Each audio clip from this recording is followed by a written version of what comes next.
음. 지금 녹음하느라고 이 단축키를 눌렀는데 잘 되는지 제가 한번 저 화면을 보고 확인했습니다.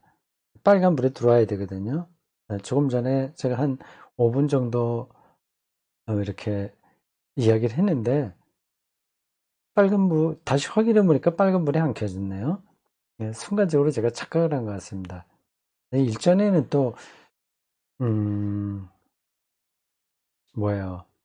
누가복음 토파보기 그걸 하는데 이 핀 마이크를 안 꼽고 했더라고요. 그거 몰랐죠. 나중에 들어보니까 핀 마이크를 좀 멀리 책상 위에 놓고 한 거죠. 나중에 그걸 확인해 보니까 소리가 영 시원치 않습니다. 중간에 끊겨지기도 하고. 그래서 어쩔 수 없이 두 편을 새롭게 했습니다. 사람이 요 아주 단순한 작업인데 요 준비하는 게 전기 스위치 꽂고 그리고 저 카메라 스위치 눌러서 작동시키고 렌즈 거리를 좀 멀리로 잡아놓고 그리고 저 비디오 카메라가 컴퓨터로 연결될 수 있는 어떤 장치가 또 있어요. 그거 이제 꼽고 그다음에 핀 마이크 도 그냥 꼽으면 안 되고 저게 또 뭐를 눌러야 됩니다. 그래서 수은 전지인가 그게 들어가 있는 핀 마이크거든요. 좀 보여드릴까요? 보일지 모르겠습니다. 요거예요. 요게 이제 달려 있습니다. 그렇게. 근데 요거를 예, 파란색이 나오도록 올려야지. 그걸 내려놓고 보통 이제 내가 내려놓거든요. 이제 전지가 달지 말라고. 이걸 계속 또 올려놓고 있으면 제가 사용하지 않을 때도 배터리가 나가니까 수은 배터리 조그만 거 들어가서 이런 거를 어떤 때는 안 켜고 할 때도 있고. 근데 어쨌든 이게 뭐 어려운 작업은 아닙니다. 그런데도 가끔 빼놓기도 해요. 그래서 조금씩 하면서 강독하면서 순간순간 확인합니다. 혹시 내가 저거 수은 배터리 저거 들어가 있는 핀 마이크에 눌렀나 그것도 좀 시작할 때 늘 그걸 확인하고 우리 빨간불이 들어와서 레코드가 되어 있나 보다 확인합니다. 자, 파넨베르크 자연신학 오늘 31강 하겠습니다. 새로운 장으로 들어갔습니다. 제3장 타이틀이 하나님과 자연입니다. 저 하나님과 자연. 부제가 이렇습니다. 신학과 자연과학 사이에 벌어진 논쟁의 역사. 신학과 자연과학 사이에 어떤 논쟁이 벌어졌는지를 역사적으로 찾아가 보는 겁니다. 우리에게 가장 인상 깊게 각인된 그 교회와 자연과학 사이에 벌어졌던 논쟁 혹은 갈등은 갈릴레오 갈릴레이 사건입니다. 겉으로는 교회가 이겼죠. 파문 위협을 받고 갈릴레오 갈릴레이가 자기가 한 말을 그러니까 지동설을 포기한 거죠. 그러면서 재판 끝나고 나가면서 그런 얘기를 했다고 그러죠. 진짜인지 아닌지 모르지만 그래도 지구는 태양을 돌지 중얼거렸다고 합니다. 그때 교회가 종교 재판으로 뭔가 이긴 것 같으나 실제로는 진 거죠. 그 뒤로 이제 내리막길을 걷습니다. 이제 지금은 그 두 관계가 아직 복원되지 않았습니다. 그 전까지는 신학과 자연과학이 이제 가까웠어요. 근데 계몽주의 이후로 사이가 벌어진 정도가 아니라 자연과학이 교회의 목소리를 아예 듣지 않게 됐습니다. 무시하게 됐고요. 교회가 또 그러한 자연과학 그 영역에서 말할 권리를 다 잃었습니다. 뭐 자업자득이죠. 처음부터 잘했어야 되는데 자연과학자들의 말을 귀담아 들었어야 되는데 공연히 그거를 반대하다가 무식하다는 소리 듣는 거 아니겠습니까? 자연과학자들이 하는 얘기를 받아들여도 신학에서는 그게 문제가 안 되거든요. 그래, 맞아. 당신들이 말하고 있는 그 모든 그 자연의 원리들이 하나님의 창조셔. 그리고 그러한 앞에서도 우리가 확인했지만 자연과학으로 모든 그 세계의 현상을 증명할 수 있는 게 아니거든요. 앞에서 나온 대로 우발성이 있고요. 장이 있고, 끈이 있고, 이 세계가 정말, 우리의 자연과학으로 해명할 수 없을 정도의 깊이와 현묘한 세계를 담고 있기에 자연과학자들에게 교회와 신학자들이 겁먹지 않아도 됐거든요. 근데 공연히 심술을 부리다가 완전히 된 서리를 맞았습니다. 이제는 그래서 오히려 그쪽이 신학을 거들떠 보지도 않게 됐죠. 뭐 그렇다고 해서 신학이나 교회가 죽는 것도 아닙니다. 진리가 중요하니까 자연과학이 뭐 진리를 독점하겠습니까? 그러니까 우리의 잘못을 인정하고 새롭게 바른 길을 찾아가는 게 최선이겠죠. 그런 점에서 가장 독보적인 활동을 하는 사람이 활동했던 사람, 지금은 죽었으니까 판넨베르크라고 할 수 있습니다. 그 뒤를 이어서 어떤 신학자들이 더 그런 일들을 하는지는 뭐 제가 잘 모르겠습니다. 제가 신학교 교수로 살았다면 그런저런 세계 신학계하고 연관해서 그런 것들을 알았겠죠. 지금 뭐 그하고는 거의 관계없이 목회만 했기에 그런 쪽에 대한 정보가 없습니다. 그런 활동들이 있겠죠. 로마 가톨릭 교회에서는 바티칸 그 체제 안에 과학 연구소도 있습니다. 자, 그렇고 31강 오늘 87쪽입니다. 하나님과 자연 부제로 신학과 자연과학 간의 논쟁 역사에 관해 흥미로울 것 같아요. 20세기의 지적 풍토는 기독교 신앙의 하나님과 자연과학의 세계 이해 사이에는 어떤 관계성이나 연관성도 그 타당성을 확증받을 수 없다는 가정에 타성처럼 젖어 있다. 신학은 신학, 자연과학은 자연과학, 완전히 뭐 소 닭 보듯이 서로 그런 상태였습니다. 우리 자연과학자들이야 뭐 말할 필요도 없죠. 그들이야 뭐 신학이 뭐라고 얘기하냐에 아무 신경 안 쓰죠. 우리 개신교 신학에서 하는 대부라고 할 수 있는 칼바르트, 20세기의 대표적인 20세기 전반에요. 20세기 후반까지도 영향을 미쳤죠. 그분도 이 자연과학에 대해서는 별로 말하지 않습니다.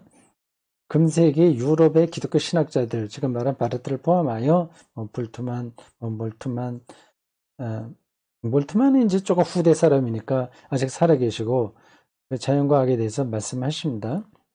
근데 그 시대, 20세기 전반에 있던 사람들은 관심이 없죠.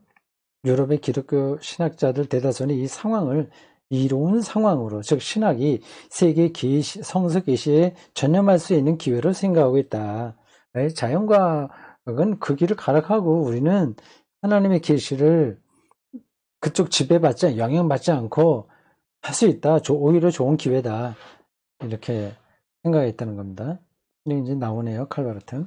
교회교양, 키르케르의 도그마틱, 책 창조론에서, 거기서 창조론이 나오죠. 근데 자연과학에 대해서는 바르트가 말을 하지 않는 것 같습니다. 신학적으로 접근하죠. 그게 잘못이라고 하는 건 아닙니다. 근데 그게 21세기에 변증의 역할을 하려면 자연과의 직접적인 대화를 하지 않고는 뭔가 부족한 거죠. 교회교약 창조론에서 어떤 과학적 통찰이나 방법들도 인용하지 않기로 한 칼 마르트의 결단이 그 대표적 예라 할 것이다. 이게 말씀신학의 특징입니다. 대단히 힘이 있어요. 교회 안에서는. 마르트가 이미 그거를 전제하고 신학 활동을 했습니다. 신학은 교회의 기능이다. 교회의 기능. 교회가 교회다워지는 데에만 관심이 있지, 그 밖에 있는 자연과의 관계는 관심 밖일 수밖에 없습니다. 우리가 알고 있는 자연과 연관된 물음들로부터 하나님 개념을 그처럼 분리해내는 것은 전적으로 인간 존재의 주관성에 근거하여서만 하나님을 진술하고자 시도했던 근대 종교 철학자들의 입장을 그대로 뒷받침해 주는 것처럼 보인다.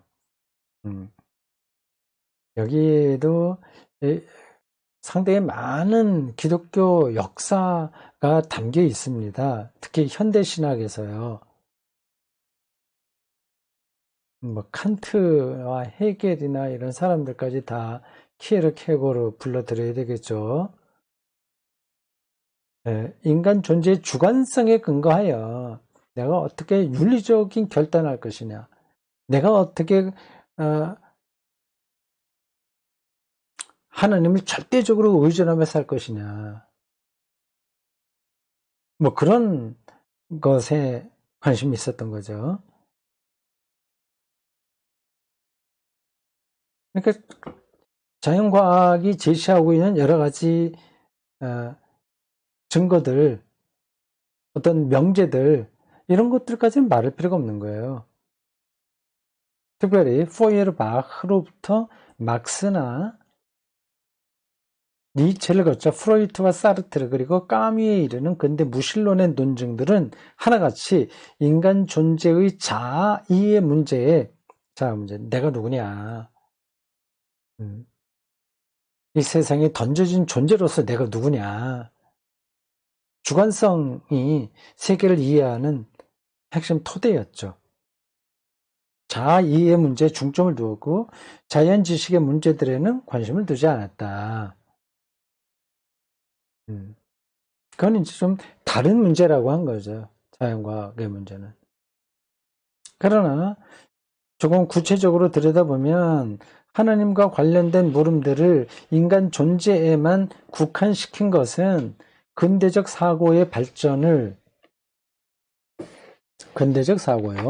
모더니즘이죠.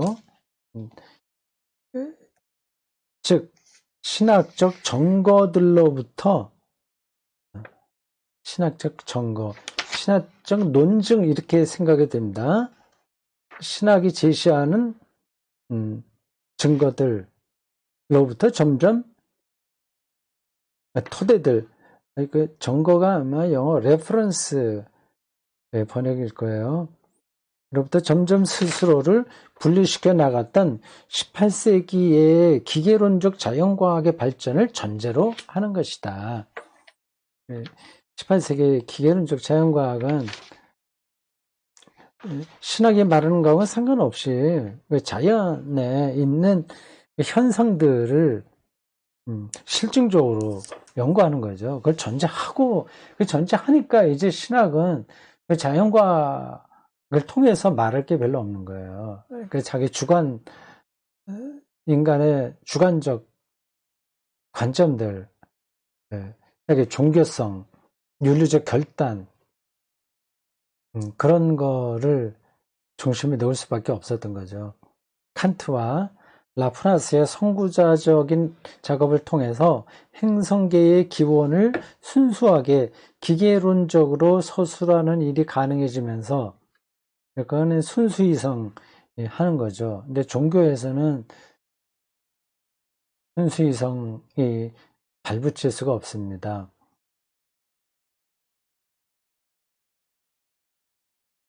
과학적 세계관이 하나님과의 관계를 벗어나 독립하게 되었고, 그거는 순수이성이 하는 거니까요. 그리고 종교 이런 문제들은 실천이성이 얘기할 수 있고요. 칸트가 이성은 어떻게 왜 이렇게 구분했는지 뭐 이해는 합니다. 근데 꼭 그렇게 구분되는 건가? 이성도 우리가 아직 다 모르는 거죠. 실천이성, 뭐 순수이성 구분하잖아요.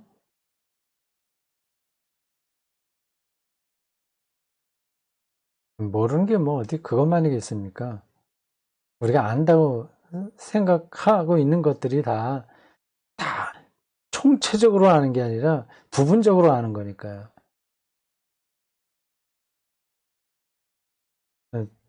제가 어느 때 비유로 든 어,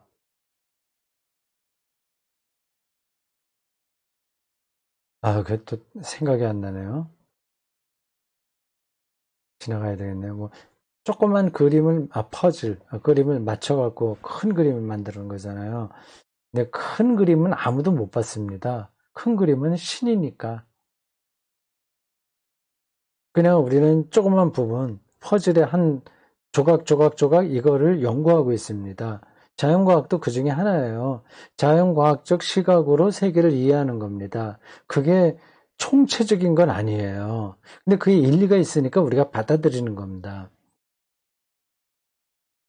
그래서 칸트도 그러니까 이성을 그렇게 구분하면서 보고 있어요. 진짜 그게 구분되는 건지 아닌지도 모릅니다. 그리고 이성이 인간에게만 있다고 지금 생각이 되는데 도대체 어디서 어디까지를 이성이라고 얘기할 수 있는지 그런 것도 여전히 다 아는 건 아니죠.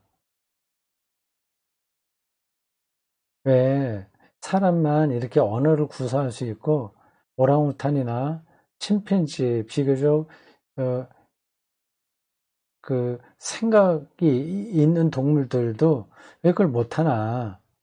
그것도 참 신비롭습니다.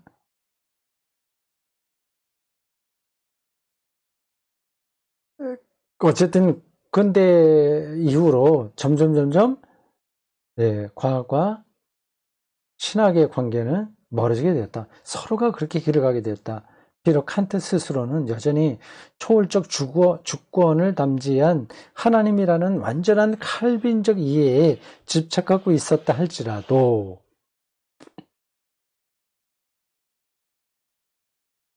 관계를 자연과학이 완전히 하나님과의 관계에 벗어나서 독립하게 되었고 하나님의 실제로 다가갈 수 있는 하나님의 실제 reality of God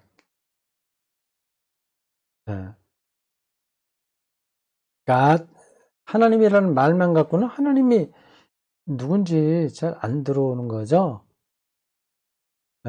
그래서 사실 하나님이 들어올 수가 없습니다. 누구다라고 말할 수가 없어요. 그래서 리얼리티를 붙이는 겁니다. 정말 하나님인 그 존재 그거를 가리킬 때 리얼리티 오브 갓이라고 얘기하죠. 근데 그 리얼리티가 아직 다 드러나진 않았으나 그걸 이제 보고 있다는 뜻으로 이런 단어를 사용하는 겁니다.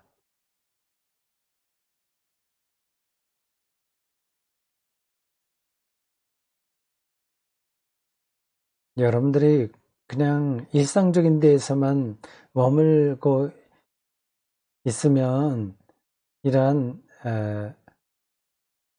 학문적인 세계에서 어떤 일들이 벌어지는지 눈치채지 못할 겁니다.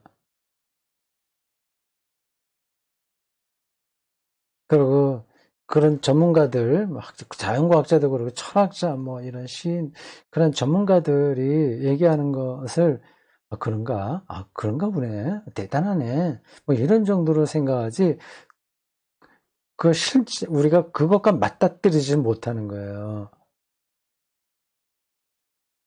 뭐, 그렇게 살아도 뭐 큰 문제는 아닙니다.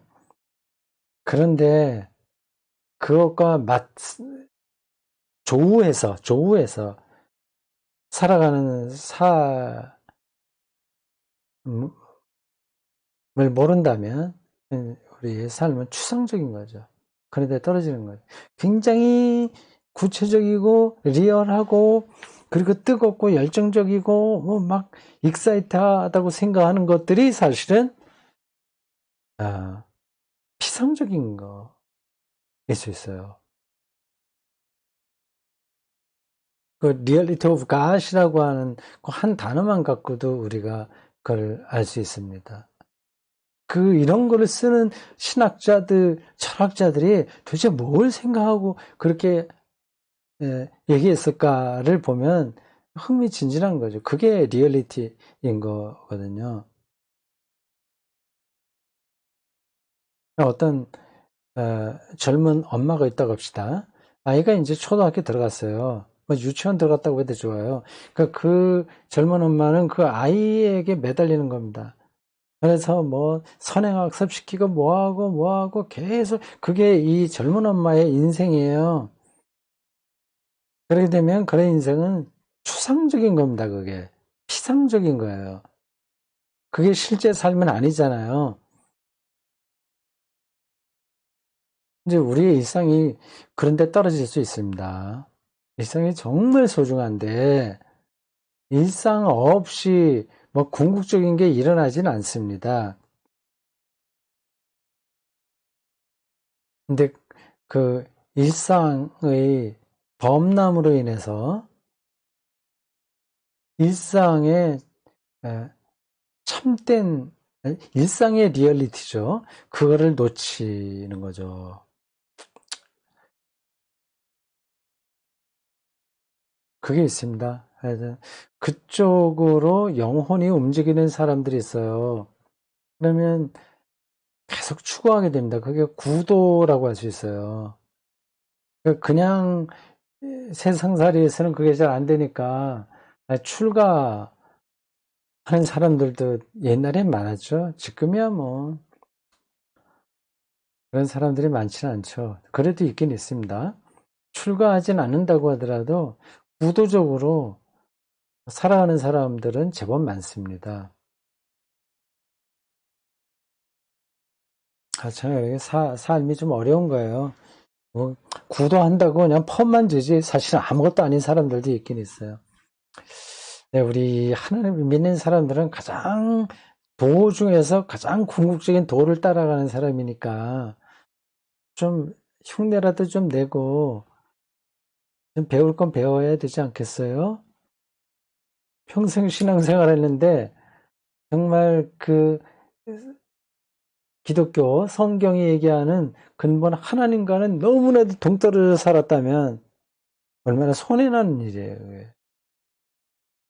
그럴 수 있거든요.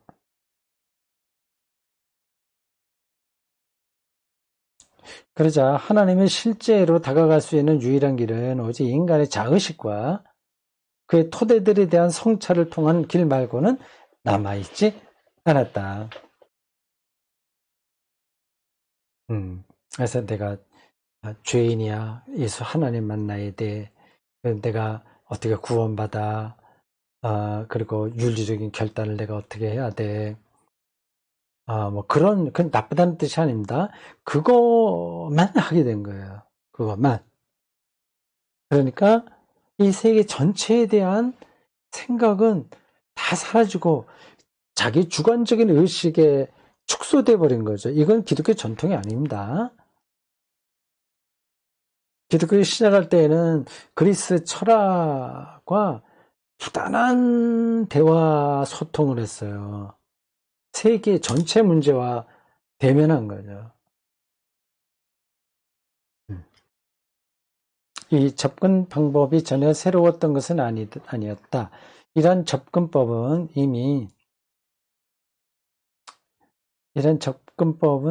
주관적인 생각으로 가는 것을 얘기하겠죠.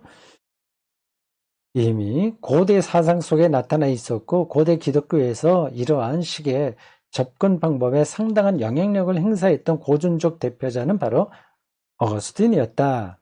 그러나 세계 이해에 근거하여 칸트가 하나님의 존재 증명들을 비판한 이후로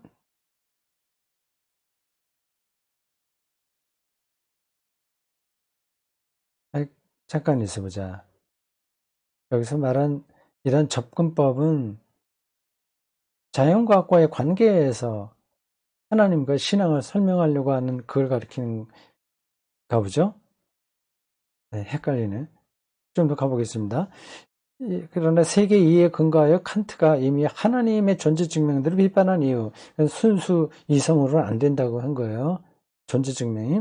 근데 철학에서 인간의 자아 이해는 몇몇 예외를 별도로 한다면 하나님 개념으로 인간의 사고가 고양될 수 있는 유일의 출발점으로 간주되었다. 인간이 여전히 주관적인 것에 머물러 있었다고 하는 겁니다.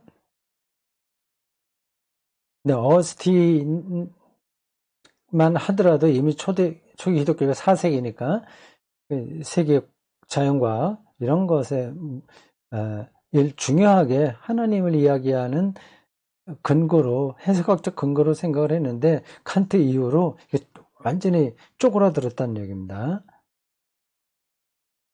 이는 철학적 신학의 시도가 전적으로 가능하다는 것을 전제로 하는 것이다. 이게 무슨 말이야? 뒷부분은 또 조금 잘 안 맞네. 다시 그 중간에 끼어들어서 보겠습니다. 칸트 이야기서부터요. 칸트가 하나님의 존재 증명들을 비판한 이후로 순수 이성으로 증명이 안 된다고 한 거예요. 근데 철학에서 인간의 자아 이해는 자기죠. 주관성이죠. 자아 이해는 몇몇 예외를 별도로 한다면 하나님 개념으로 인간의 사고가 고양될 수 있는 유일한 출발점으로 간주되었다. 주관성이 철학적인 토대로 됐다고 하는 건 철학적인 방식으로 그 자아가 하나님 이해에 이르는 유일한 대상이 된 거죠. 이런 게. 앞에서 얘기한 거 비슷한 겁니다. 키에르 케고 같은 사람도 이제 대표적인 거예요. 네. 죽음에 이르는 병. 그 책은 제가 잘 읽었고요. 다 주관적인 겁니다. 자아예요. 나쁘다는 뜻이 아닙니다. 그러니까 한쪽은 좀 내버려 두고 자기의 실존 여기에 몰입하는 거죠. 이것도 필요합니다. 근데 이것만 붙들고 있으니까 이제 기독교 신앙이 축소되는 거죠. 이는 철학적 신학의 시도가 전적으로 가능하다는 것을 전제로 하는 것이다. 근데 자아를 중심으로 한 그 하나님과의 관계를 설정하는 것이 철학적으로 가능하다. 이런 게 이제 제시된 겁니다. 그러니까 신학자들이 그 길로 이제 올인하게 된 거죠.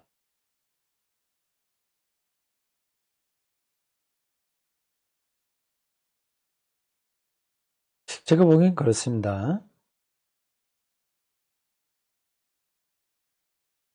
그렇게 이해할 수 있어요. 금세기 철학 분야에서 철학적 신학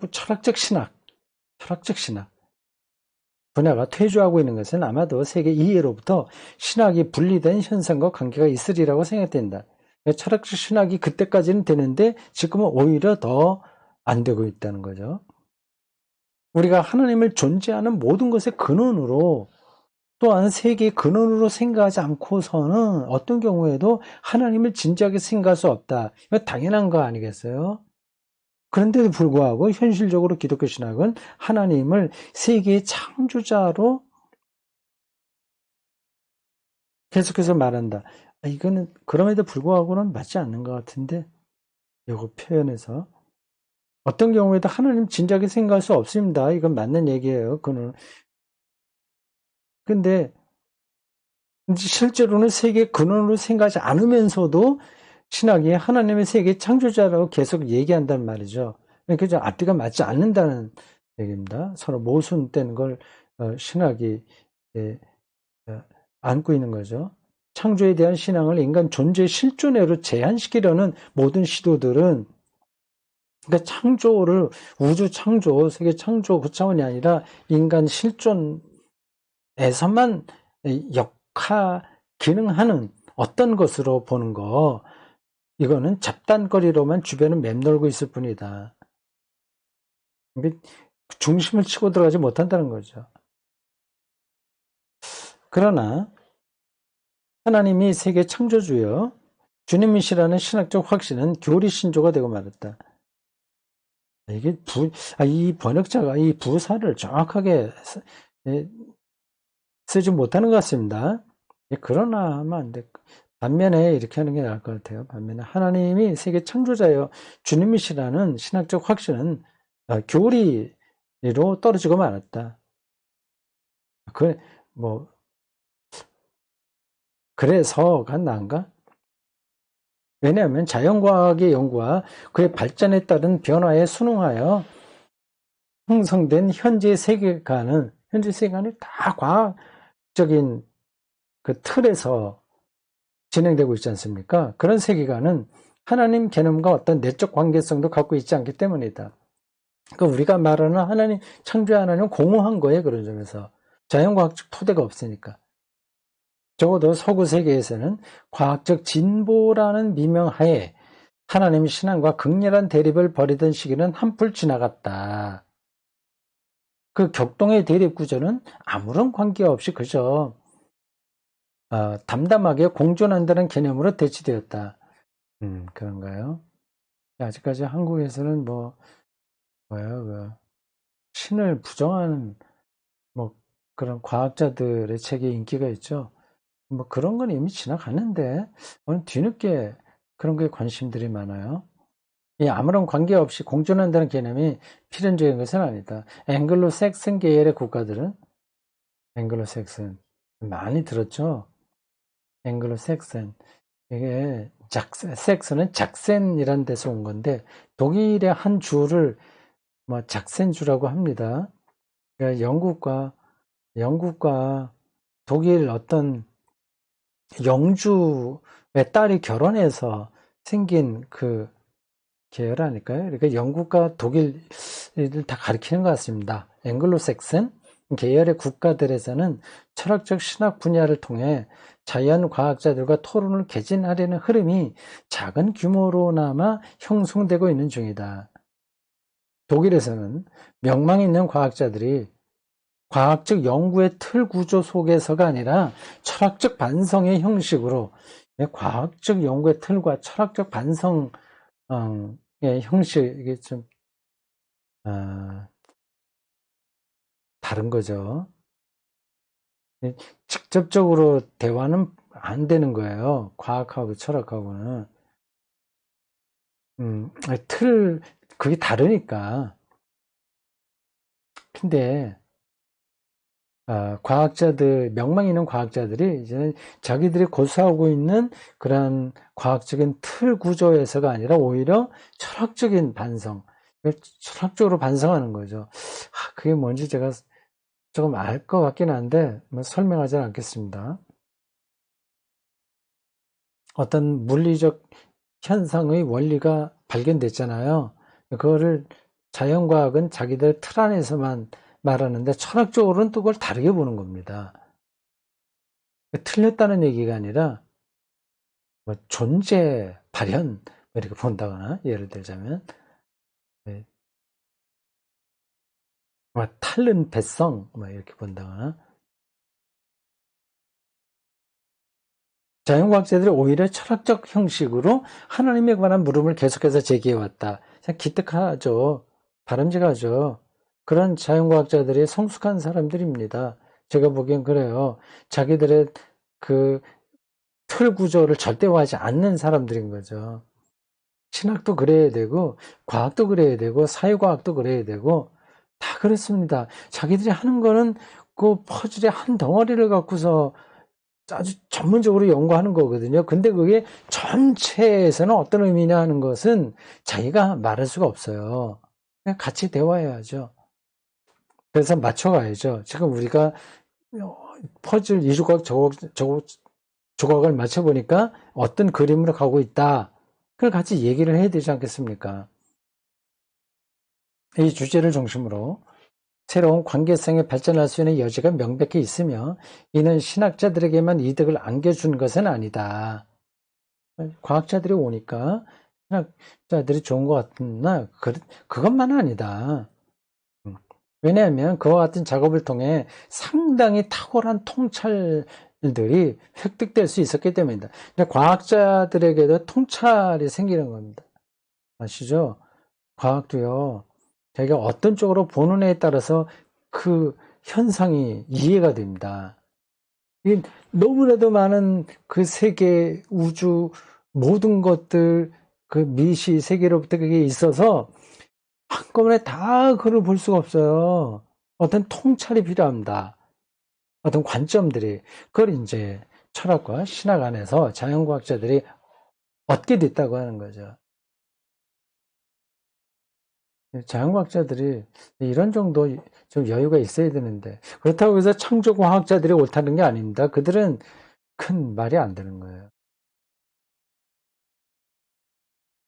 그러나 그들의 작업은 그들이 자리 잡은 작은 울타리 바깥으로는 전혀 알려지지 않았고, 그런 관점들이 일반 자연과학계에 알려지지 않았고, 그래서 그들의 작업들이 큰 줄기의 흐름을 형성할 만큼 진행되어 왔다고 말할 수는 없다.